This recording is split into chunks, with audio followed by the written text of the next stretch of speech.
बॉबी देओल जो है शूटिंग के दरमियान जो है क्या इरिटेट हो जाते हैं?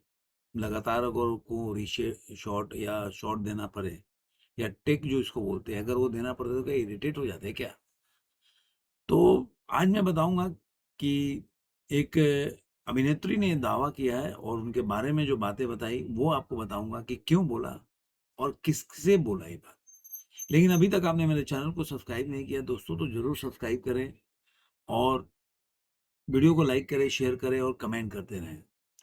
इसके साथ ही कुछ मेरे दोस्त हैं उनका जो कमेंट किया उसको पढ़ के सुना देता हूँ। एक रविंद्र रविंद्र रेदुजनगम 4980 है, बॉर्डर टू के वो लिखे हैं। एक है gamer freak 98570, stop doing negative reviews. पता नहीं पिक्चर आई नहीं, मैं रिव्यू कहाँ से निगेटिव करता हूँ। अब यार तुमको केवल हर चीज में एकदम देखिए परफेक्ट ही हर चीज में अच्छा ही अच्छा बोलना है तो रिव्यूज मत करो यार।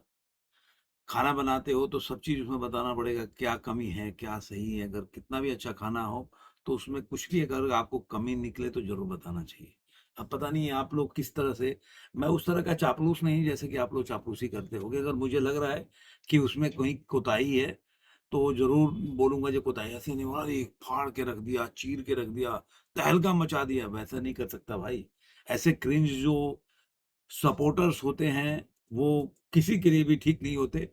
चाहे प्रभास के देखिए आजकल क्रिंज सपोर्टर बने हैं कि अगर उनकी पिक्चर का अगर बोलो निगेटिव या तो रिव्यू का क्या मतलब है, पहले ही मान के जाओ जो अच्छी पिक्चर है मत देखो, वीडियो किसी का देखो भी मत आप।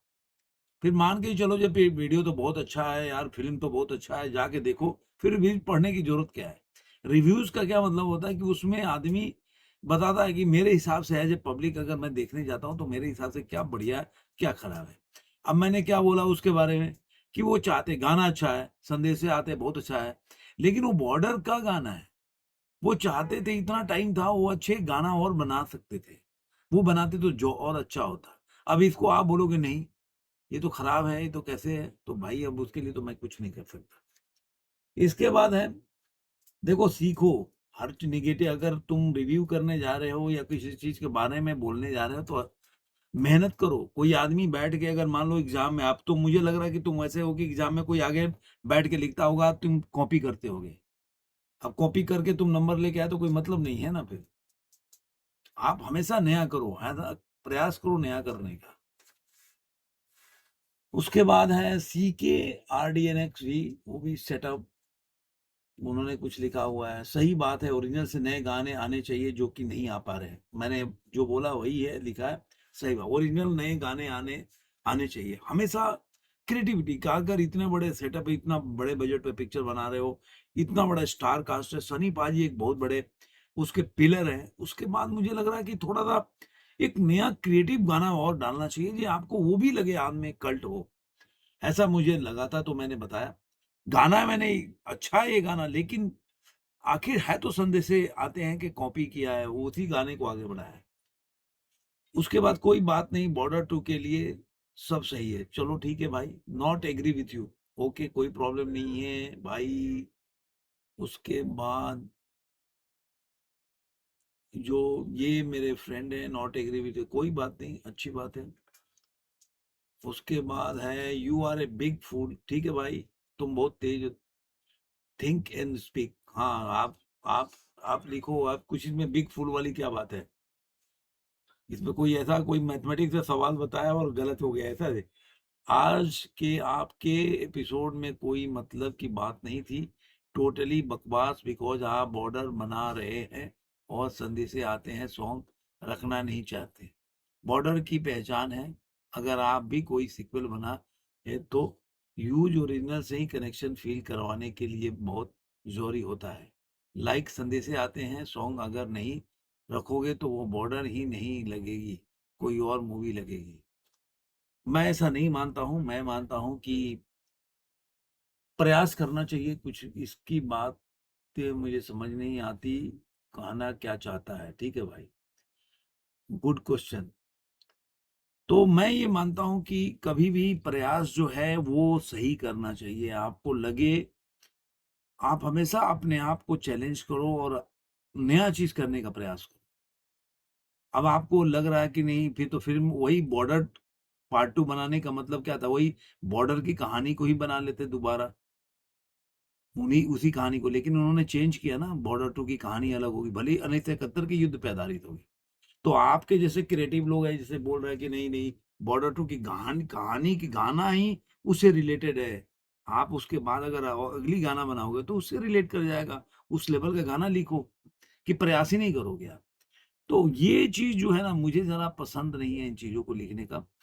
और अगर ऐसा ही है तो फिर तो बॉर्डर 2 बनाने की ज़रूरत क्या है? फिर बॉर्डर स्टार कास्ट तो ले ही लिया है, पूरी कहानी को फिर बना दो दूसरे तरीके से।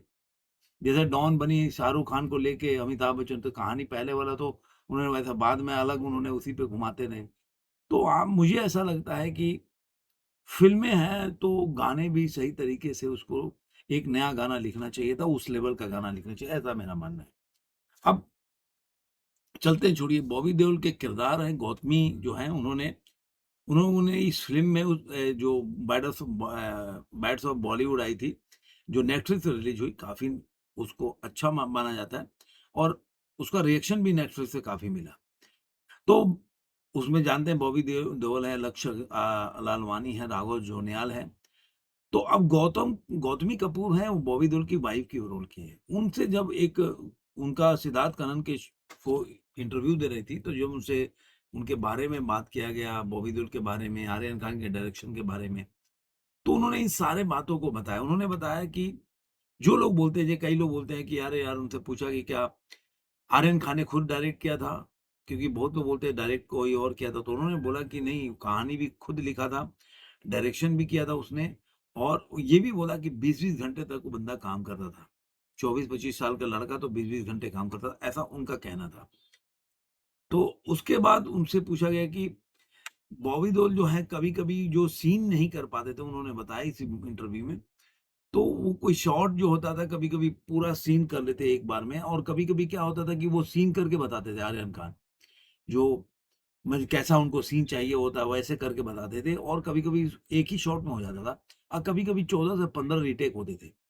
तो इसके लिए उन्होंने बोला कि बॉबी देओल के बारे में बात करते हुए उन्होंने बताया कि वो ऐसे तो शांत और मतलब बहुत ही, मतलब इंट्रोवर्ट है, मतलब अकेले रहते हैं, ऐसा निजी इंसान है। लेकिन उन्होंने कहीं भी अभी शोज़ पे ऐसा नहीं लगा कि अरे लॉर्ड बॉबी हैं या इतना बड़े स्टार हैं, ऐसा कभी फ़ील नहीं करा है। लेकिन उन्होंने आगे बोला कि 10 बार 10 से 15 रीटेक देने के बाद बॉबी देओल कभी-कभी इरिटेट हो जाते हैं। लेकिन उन्होंने तारीफ़ भी किया कि वो बहुत ही शांत है, बहुत ही इंट्रोवर्ट है, लेकिन बहुत ही मतलब पेशेंस है, लोगों के साथ कम्फ़र्ट फ़ील कराते हैं, कोई बड़ा सुस्सेबाज़ी नहीं करते कि मैं बड़ा स्टार हूँ, ऐसा उन्होंने बोला। उन्होंने शाहरुख खान, उनके बेटे की भी तारीफ़ की, काफ़ी अच्छा उनका है, जो बोल सकते हैं कि उनका परवरिश बहुत अच्छा है, लोगों को बहुत रिस्पेक्ट करते हैं, इस तरह की बातें। तो बॉबी देओल के बारे में दोनों बातें बताई। अब देखिए, इसमें भी दोनों बातें बताई कि बॉबी देओल बहुत शांत हैं, और काफ़ी इंट्रोवर्ट हैं, और काफ़ी देखा जाए तो बहुत लोगों से घुल-मिल के रहते हैं, कभी शो नहीं करते, बड़ा स्टार है, लेकिन उन्होंने ये बोला कि कभी-कभी वो इरिटेट भी हो जाते हैं। तो शीशे के जो सिक्के के दोनों पहलू होते हैं, तो इसलिए दोनों को देखना चाहिए। आप जब किसी चीज़ को देखते हैं, एनालिसिस करते हैं, तो उसके अच्छा-बुरा सब चीज़ों के एनालिसिस करना चाहिए, आँख बंद करके। और वो तो फिर तो चाटुकारिता टाइप का चीज़ हो जाएगा, वो मैं कर नहीं पाता। तो आपको ये वीडियो कैसा लगा ज़रूर कमेंट में बताइए, फिर मिलेंगे किसी और वीडियो में, आज के अंक में इतना ही।